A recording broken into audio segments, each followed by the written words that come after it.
So raw cauliflower by itself is a little bit boring. Ugh. Its taste is mild, crunchy, a hint of nuttiness, and bitter. But for example, if you roast the cauliflower, the heat is going to caramelize the natural sugars that it has. And bitterness is going to turn into sweetness. And it's going to transform the cauliflower from a mild, nutty flavor to a richer, more robust flavor that's overall more satisfying. That has flavor and is way better. Yeah. So I'm going to attempt to turn these 3 cauliflowers from something boring into something more spectacular. And you can be the judge of that along the way. The first one I'm going to make is a roasted maple spiced cauliflower. And I simply start with some sliced up cauliflower florets. And if you want a quick tip on how to cut cauliflower, I usually flip the head upside down first, then slice it in half, and then into quarters. From there, I slice it through the stem at an angle to remove the core. This exposes the florets, which can simply be pulled apart then. And if any pieces are too big, I just slice them up until they're bite-sized. The goal is just to get all the florets into a bowl. Then into the bowl, I'm going to add about 2 to 3 tablespoons of oil. I'm using avocado oil here. And I'll season it with some salt, black pepper, some garlic powder, cumin, smoked paprika, and some maple syrup. And of course, I'll put all these ingredients in the description below for you. Thoroughly toss that up so that everything is well combined. So you want it to look like this, where each piece of cauliflower is well coated. Then you're either going to pour it onto a baking sheet and roast it in the oven at 425 degrees for about 30 minutes. Or if you got one of these handy dandy air fryer things, you can just roast those in there at 385 for about 15 minutes. And I like the air fryer because it's a little faster and you can kind of check to see how it's doing along the way. All right, we're actually at about 20 minutes now. And that's starting to look really good. See how they're golden brown now? And some of them have that little bit of that char on there. That's perfect. So getting that caramelization is actually the important part. Whether that takes 15, 20, even 25 minutes is fine. See, that's just beautiful now. Smells great too. And I'll just top them off here with a few sliced almonds, just to enhance that nutty flavor. And now this is cauliflower that you can get excited about.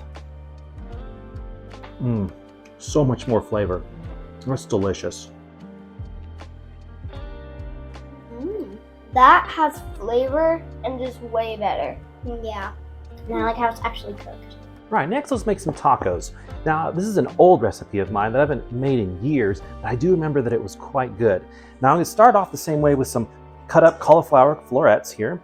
And the beauty of cauliflower is it is kind of boring by itself, but that means it's kind of like a blank canvas. You can turn it into anything you want. It absorbs any flavor that you put on it. So let's make some Mexican spiced cauliflower for the tacos. We're going to start off with a little oil, salt, black pepper,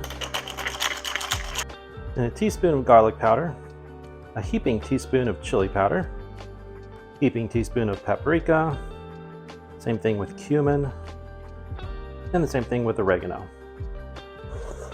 I give that a nice toss.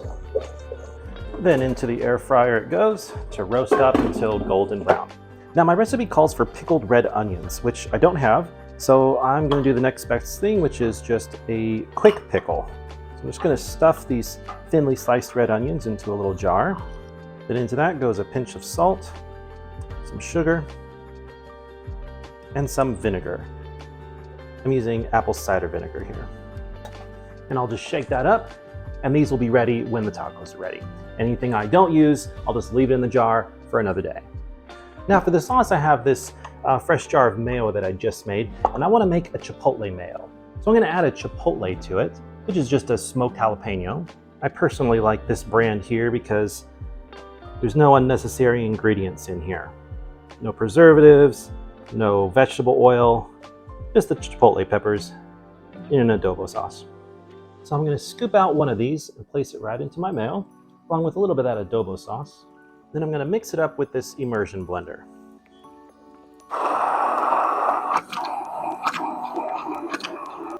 And do one more. There we go, a little chipotle mayo. Now, while the cauliflower finishes cooking, get a pan on the stove, add a little butter, then I add 1 can of black beans, then I add a teaspoon of the exact same seasoning just used for the cauliflower, as well as a squeeze of lime juice. Give that a little stir, and these really just need to heat for about 2 to 3 minutes. Should look like this when they're done. Then I set that aside and get another pan on. I'm going to use this one to warm up some tortillas for the tacos. Now with these little corn tortillas, all I do is spray with a little coconut oil, both sides.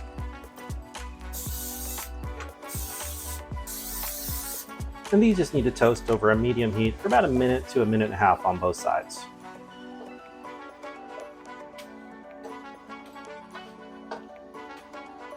Now I need to grab our cauliflower out. Ooh, looking a little bit charred there. It's okay, it's gonna be delicious.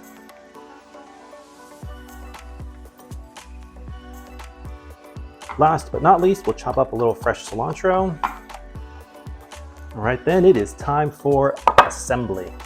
Okay, we got our roasted cauliflower, our black beans, our pickled red onions, cilantro, chipotle mayo, and a little avocado if you'd like that as well. So here we go, cauliflower.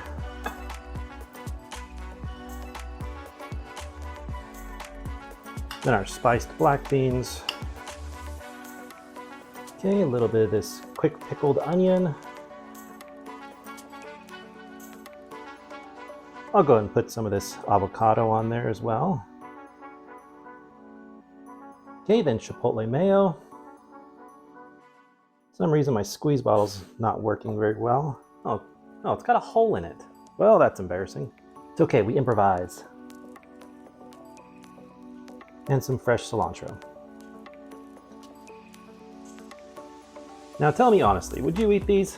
I mean, I think they look fantastic, but I'm biased. Hit that like button if you think you would try this taco. Might as well give these a try. Oh man, so good. I'm not just making this up, guys. The flavor is phenomenal. Who would have thought that a cauliflower taco could taste so good? Trust me, guys, delicious. Remember, cauliflower does not have to be boring. Add some flavor to it and enjoy what you can make.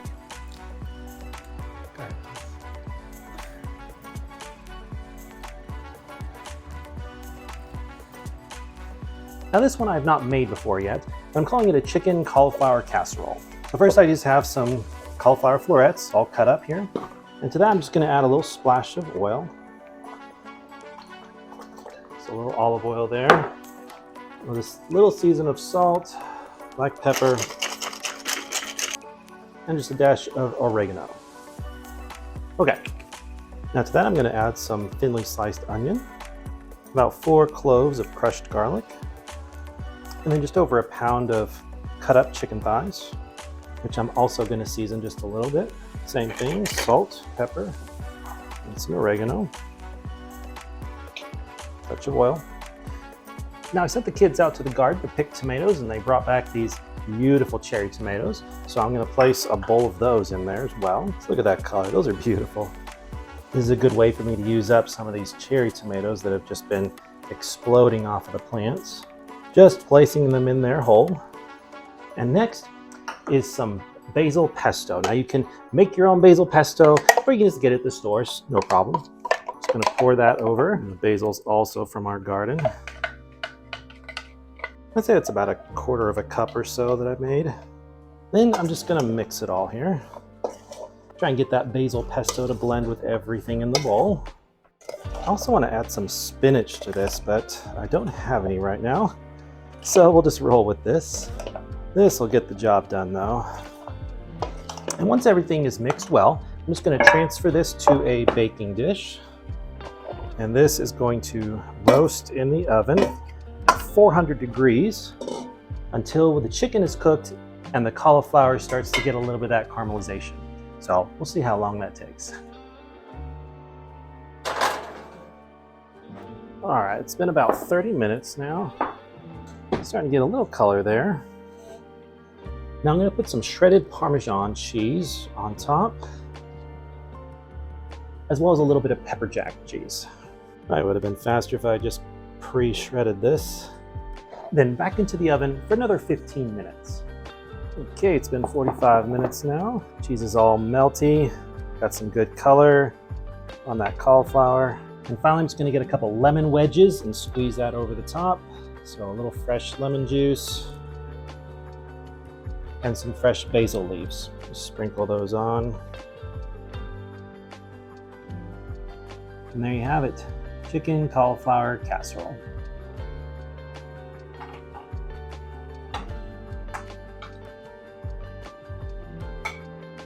Just give this a little taste. Hot, but it's good. Yeah, it's a very simple meal. If you have any extra basil pesto, you should put it over the top here. And of course, you can put as much cheese as you want to your heart's content. If you've got any cauliflower recipes, put them down in the description below for me. I'd love to hear from you. Until then, go cook something delicious for someone you love.